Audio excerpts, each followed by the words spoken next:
Cordial saludo, somos el grupo 286 de Psicología Política. Mi nombre es Daniela Robledo y junto a mi compañera Dolly Soto y Grace Celis vamos a hablar sobre la pregunta de qué manera el análisis crítico del discurso es una herramienta de análisis sociopolítico de la psicología política.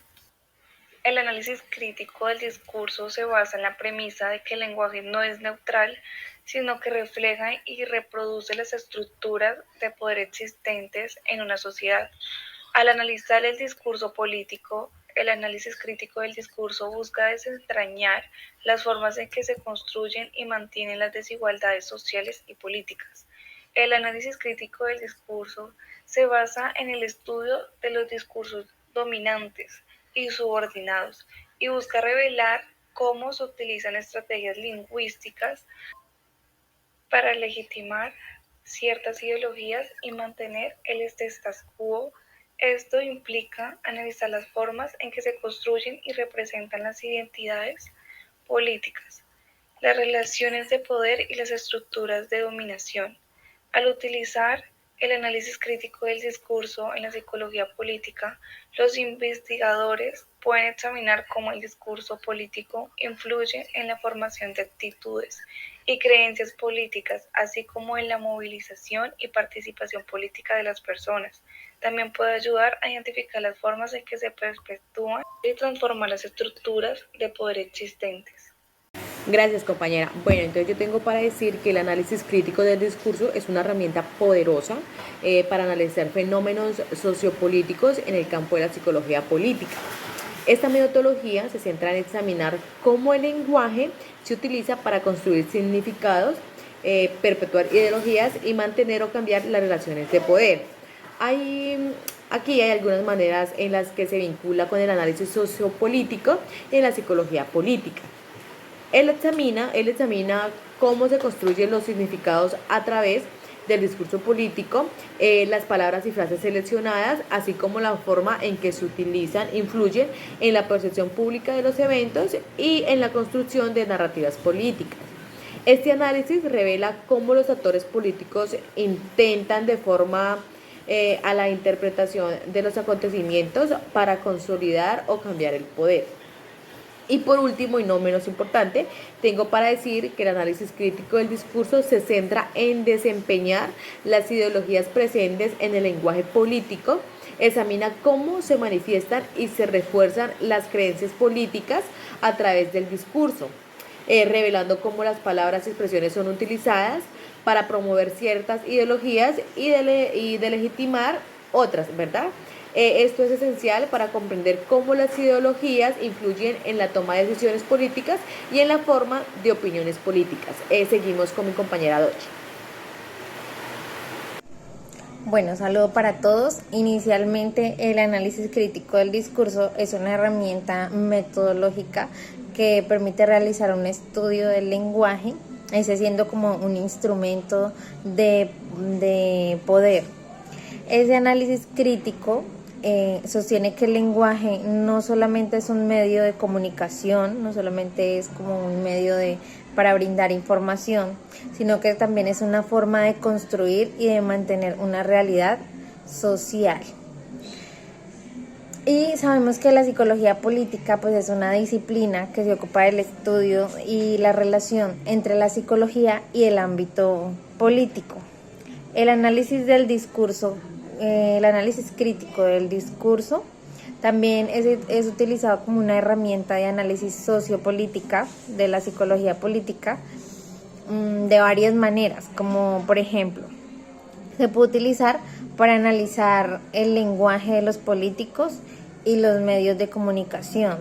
Entonces, de esa manera se puede influir en las opiniones y los comportamientos de las personas.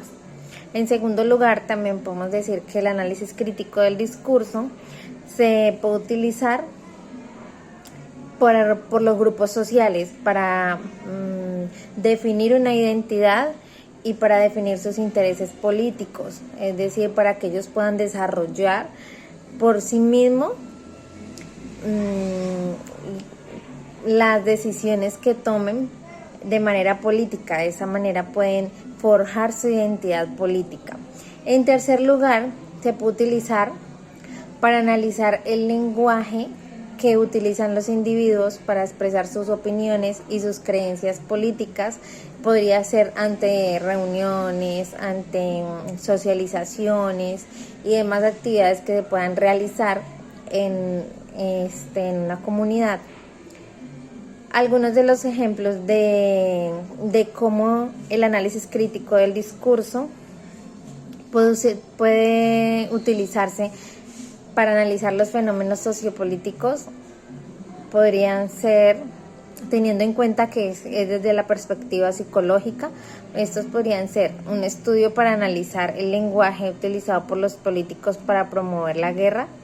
El estudio se puede identificar aspectos como los mecanismos psicológicos que utilizan los políticos para crear el miedo, el odio, para generar en las personas un sentimiento de rivalidad, para justificar la violencia.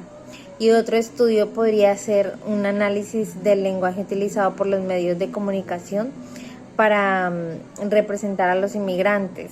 Este estudio podría identificar los estereotipos y los prejuicios que se transmiten a través del lenguaje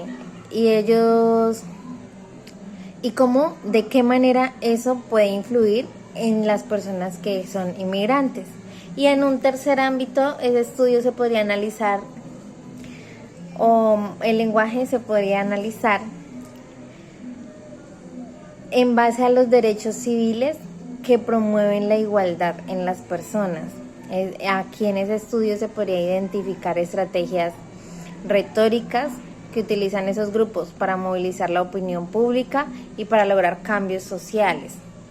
Entonces, para mí, en conclusión, el análisis crítico del discurso inicialmente busca revelar las dimensiones ocultas o las dimensiones implícitas que hay dentro del lenguaje, dentro del discurso que tienen las personas que tienen una sociedad para crear su propia realidad social. Y en esa realidad social hay una acción que permite crear y transformar esa realidad, aparte de crearla o de formarla, como hemos dicho anteriormente, muchas veces también se puede transformar, ¿sí? Porque no faltan nunca las acciones o las reglas, normas que se hayan establecido que afectan a una comunidad, que afectan a la sociedad y no les permite tener un desarrollo tanto personal como colectivo, ni tampoco un desarrollo político, social. Entonces esto sería como lo principal, tener un sentido de pertenencia y tener una participación en trabajo colectivo para fortalecer la ciudadanía.